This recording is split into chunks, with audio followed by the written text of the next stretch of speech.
Oh. Bruce hier. Oh. Passt das hier aufs Bild? Ja. Perfekt. Ja, ich bin total außer Atem und ich bin auch extrem aufgeregt. Also sollte ich mich heute verhaspeln, dann verzeiht mir bitte, denn ich habe hier was auf dem Tisch. Ihr habt es hier oben schon gesehen, worauf ich kann es nicht sagen. Ich habe jetzt mal allein auf dieses Paket schon 14 Tage gewartet. Uberex hat gesagt, möchtest du das PSG 1 als erster reviewen? Und ich habe gesagt, ja, dafür würde ich sogar hier meine linke Hand für abschneiden. Zum Glück habe ich sie noch. Ja, und dann haben die es losgeschickt und es hat 14 Tage gedauert. Also jetzt, wenn ich das hier mal in der Hand halte, das wiegt Tonnen, ist das hier wirklich als Schwertransport hier rübergekommen. Und der DHL-Mann hat wohl auch ganz unglaublich geguckt, als er das heute meiner Frau gegeben hat. Die hat mich gleich angerufen und ich bin sofort von Arbeit hierher, habe nur schnell mein BB2K angezogen und ich bin noch richtig außer Atem. Um das jetzt noch schnell, normalerweise mache ich das immer am Wochenende, aber ich muss das Auspackvideo jetzt machen, denn ich halte es selber nicht mehr aus. Ich quatsche wieder. Ja, wie gesagt, ich habe ja gesagt, Uberex hat mich angerufen und gefragt, ob ich das gerne reviewen möchte als erster. Und das ist für mich eine absolute Ehre und da geht erstmal noch ein großer Dank raus an Uberex, dass sie an mich gedacht haben. Ehrlich gesagt mussten die auch an mich denken. Ich habe, weiß ich nicht, wie oft sie genervt, denn zum ersten Mal erfahren habe ich von dem PSG 1, dass es rauskommen soll, Anfang 2020. Das sollte eigentlich die Ankündigung sein zur IWA 2020, die ja dann leider ausgefallen ist wegen Corona. Und seitdem bin ich denen auf den Sack gegangen. Ja? Wann kommt das raus? Was haben sie für Informationen für mich? Aber die haben nichts gesagt. Ja. Ich habe die Zeit genutzt letztes Jahr und habe im Netz rumgeforscht und habe mir allerhand Zubehör schon mal besorgt vom Original PSG 1. Das werde ich dann nachher auch im Review mal dann zeigen und versuchen, ob es auch passt. Ich muss erst mal ein bisschen runterkommen. So. Karton ist offen. Ich bin mega aufgeregt, denn PSG 1, Präzisionsschützengewehr 1, das ist sozusagen der heilige Gral unter den Scharfschützengewehren, über 30 Jahre alt, das gute Stück, als Airsoft, vielleicht schon 15 Jahre alt von Tokyo Marui.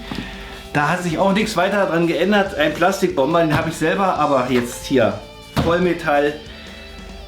Gas Blowback. So, jetzt bin ich gespannt. Das Ganze soll in einen Koffer kommen. Und ich sehe ihn auch schon. Wenn ihr meinen Puls jetzt messen könnt. Ja, mal gucken. Oh Mann.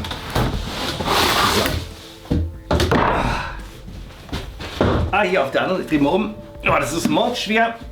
So. Das Ganze kommt in einen Karton. Und dann haben wir hier nochmal den Aufkleber drauf. Mit den PSG 1. Wenn ich schon Daten habe oder so, blende ich euch das alles hier ein. Wie gesagt, ich beginne dann auch, soweit es geht, gleich mit dem Review.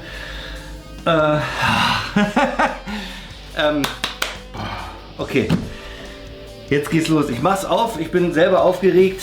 Ist eigentlich ein Standard Koffer von VFC, bloß natürlich ein bisschen länger, um diesen Johnny hier unterzubringen. Ja, PSG 1, ich werde euch dann natürlich im Review auch was zur Geschichte erzählen. Ist ja entstanden aufgrund des misslungenen Geiselbefreiungsakt 1972 während der Olympischen Spiele. Gab keine richtige Spezialeinheit, Antiterroreinheit der Polizei und Gewehre gab es auch nicht. Da wurde damals nur mit dem G3 geschossen und das hat alles verändert. Die A2000 von Walter kam. Auch der extreme heilige Gral und dann natürlich jetzt hier das PSG 1. Und ich hoffe, dass es jetzt hier drin ist. Uberex verarscht mich nicht, sonst falle ich um. Also, ich mache es jetzt auf. Ja, da ist es. Das riecht noch neu. Ja, es kommt hier in so einer Folie. Ich hoffe, ihr könnt es sehen. Da ist es. Ja, und dann hole ich das mal raus. Also der Koffer ist auch groß genug, dass ihr das wirklich auch schön nutzen könnt. Ich sehe, hier ist auch ein Loch drin, dass ihr es auch abschließen könnt für einen Transport zum Spielfeld. So, und jetzt ist es soweit. Wiegt das? So. Ja? Passt alles gar nicht aufs Bild. ein mega... Oh.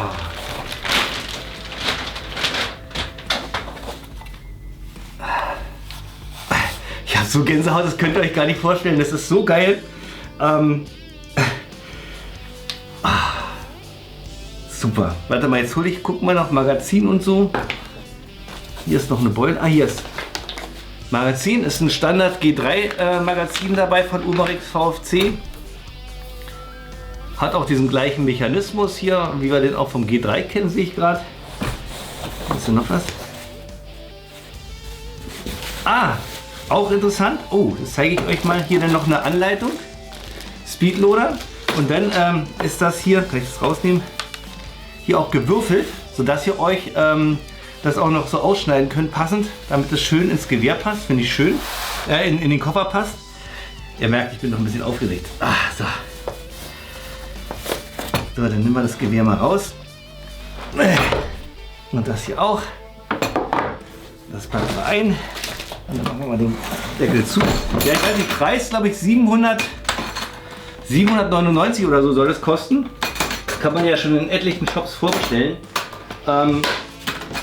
Müsste jetzt eigentlich auch jetzt Anfang Februar kommen. Also ich bin wirklich ganz knapp noch der Erste, der es bekommen hat. Also es ist für mich eine absolute Ehre. Ja, man muss sich das mal vorstellen. Weltweit bin ich jetzt der Erste, der das jetzt schon befingern darf. Privat als Normalsterblicher. Oh, so. Ich habe jetzt extra auch mal schon mal rausgeholt hier. Da kann man schon mal sehen, was ich mir als Zubehör alles schon geholt habe. Das Original Gambini Dreibein, was zum PSG 1 dazu kam. Kann ich jetzt mal hier gleich verwenden. So. So.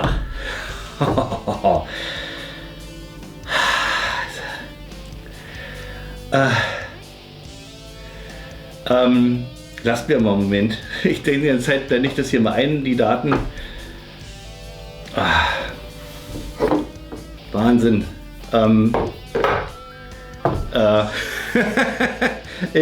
Ja, okay, machen wir weiter.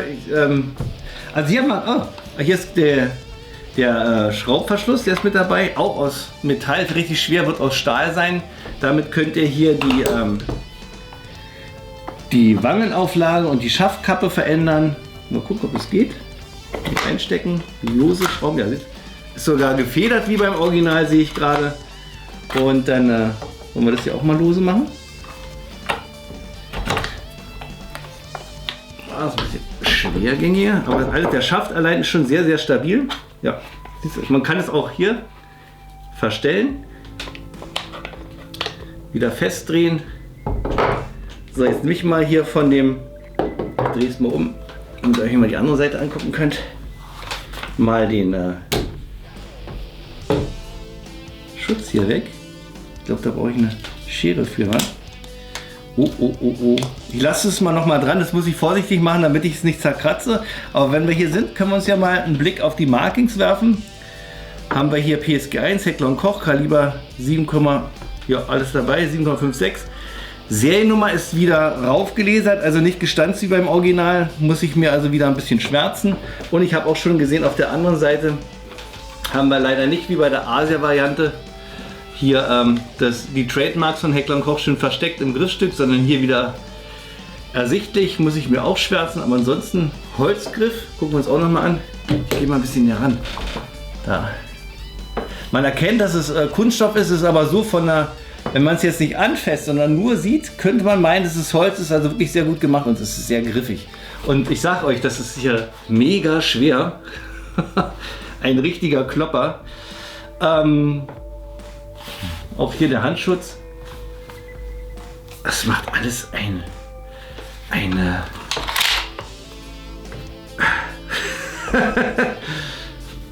also ich wollte es gerade schnalzen lassen, das macht man ja nicht beim PSG 1, sondern das hat ja hier diese Schließhilfe, so damit man hier wirklich ganz leise den Verschluss schließen kann und mal gleich mal gucken, ob die funktioniert. Mal sehen.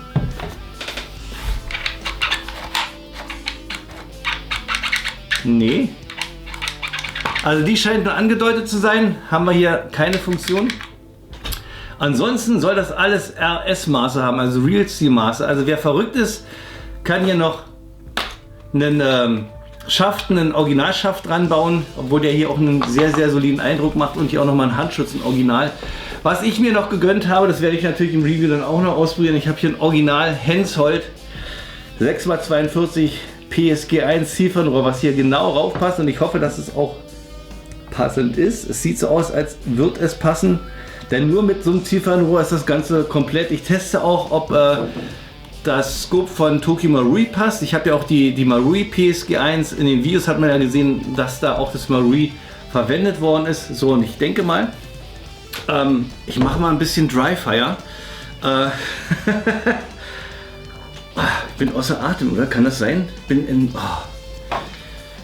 Ja, also ich werde Fotos für euch machen. Ich werde ja, schon mal so schnell es geht euch Infos geben, auch während ich dann dabei bin mit dem Review. Ich werde am Wochenende dann anfangen, mich mit dem Gewehr mehr zu beschäftigen und dann auch schon mit dem Review anfangen, sodass ich euch so schnell es geht hier ja, Informationen geben kann.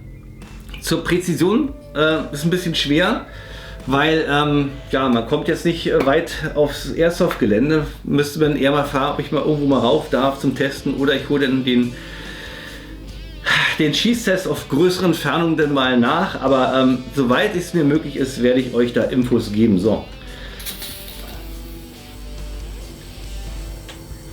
Mich interessiert auch die Technik, ob bei den Internals auch ein bisschen was verändert worden ist oder ob wir hier einfach nur Standard G3 Internals haben. Freaky wäre ja, wenn sie auch den Abzugsmechanismus übernommen haben vom PSG 1. Ist zwar sinnlos, aber wäre so eine kleine technische Geschichte, die mich interessieren würde, ob das geht. Aber ich informiere, sobald ich irgendwas habe, informiere ich euch. So, dann wollen wir mal. Also.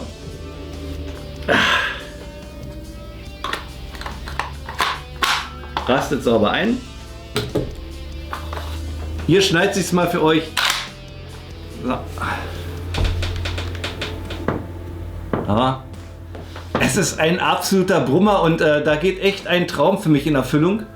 Das könnt ihr euch gar nicht vorstellen. PSG 1 ist ja für einen normalsterblichen Sportschützen auch nicht zu bekommen, weil das Gewehr hier als Kriegswaffe zählt, obwohl ich das nicht verstehe. Das hat überhaupt gar keinen militärischen Hintergrund, sondern diente nur der Polizei. Es ist hier ein Einzellader und leider, ja, wahrscheinlich nur mit BKA Sondergenehmigung zu bekommen. Und wenn ihr eins bekommt, müsst ihr da richtig Geld abdrücken. Ich habe gesehen, in Österreich könnt ihr bei Austria Arms eins kaufen für, was ist jetzt, 18.000 Euro? 18.000 Euro. Ja, und so habt ihr jetzt die Möglichkeit für, ja, 800 Euro, gerade für Sammler, so ein Teil hier zu erwerben. Weil allein als Deko, wenn man sich überlegt, ist eigentlich auch nur Schrott. Wenn man eins kriegt, ich möchte nicht wissen, was es dann als Deko kostet, wahrscheinlich genauso viel. Habt ihr hier wirklich ein Modell? Ich quatsch schon wieder. Gut, machen wir mal die Sicherung auf Einzelfeuer und dann gucken wir mal, wie das Teil hier schießt.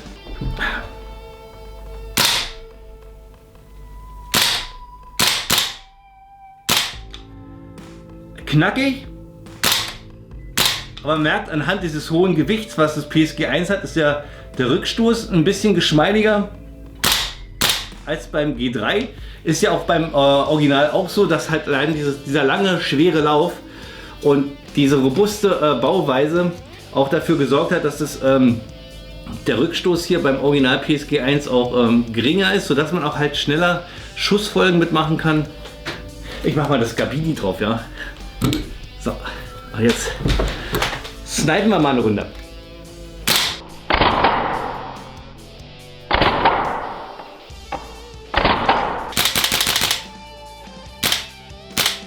Ja, ich merke schon, kommt ein bisschen Gas hier raus, also genauso wie wir das auch vom VfC kennen. E3. Ja, ich bin wirklich sehr gespannt hier wegen den Internals. Ja, haben wir eigentlich alles? Erst, ich zeige euch noch mal, hier kann man hier auch noch die Handauflage noch verstellen. Wenn ich das mal lose mache, ja, kann man das hier auch noch so verstellen, dass es für eure Hand perfekt ist. Wurde damals auch extra so gemacht, damit der Scharfschütze hier entlastet wird. Dann haben wir hier den Abzugsschuh, den man verstellen kann. Der ist auch wie beim Original übernommen. Probiere ich dann auch alles aus, ob man das machen kann. Leider gibt es zurzeit kein 5-Schuss-Magazin. Ich hoffe, dass da mal irgendwas nachkommt. Vielleicht bastel ich da auch selber mal dran rum. Ja, das soll es erstmal gewesen sein. Ja, komm, machen wir mal noch mal, gehen wir noch mal ein bisschen näher ran, machen wir mal noch ein paar Schuss, damit ihr euch das mal angucken könnt. So.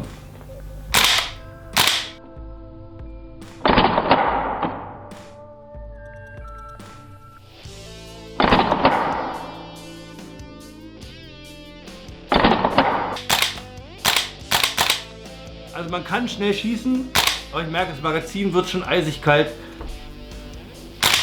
Bin jetzt schon im Cooldown drin. Sehr, sehr geil. Also nochmal so rein. Ah. Das ist so lang. Passt hier überhaupt nicht rein. Ja, das soll es gewesen sein. Mit dem, was sind lose Schrauben, machen wir das mal ein bisschen höher hier. Mit dem Umarex VFC PSG 1 Präzisionsschützengewehr, passt das hier so auf? Ja, Präzisionsschützengewehr 1 Gas Blowback. Ich bin mega happy. Nochmal großen Dank an die Firma Umarex, dass ich wirklich das Teil als erster haben kann. Ihr wisst gar nicht, was das für mich bedeutet. Und ich denke mal, ja. Ich höre jetzt auf. Ich denke mal, ich weiß gar nicht. Ja, ich bin sprachlos. Ich muss gleich im Anschluss hier das Ding hier mal anschrauben, ob das passt. Und dann auch, ich habe noch einen Originalkoffer auch vom, ich weiß nicht, ob das von der GSG 9 ist oder vom SEK, ein Koffer noch erstanden. Das ist auch super selten.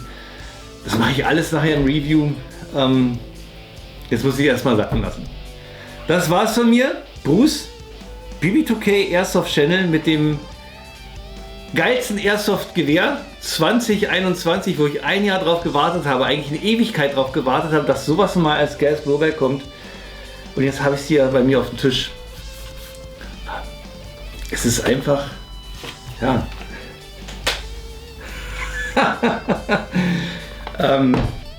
Ja.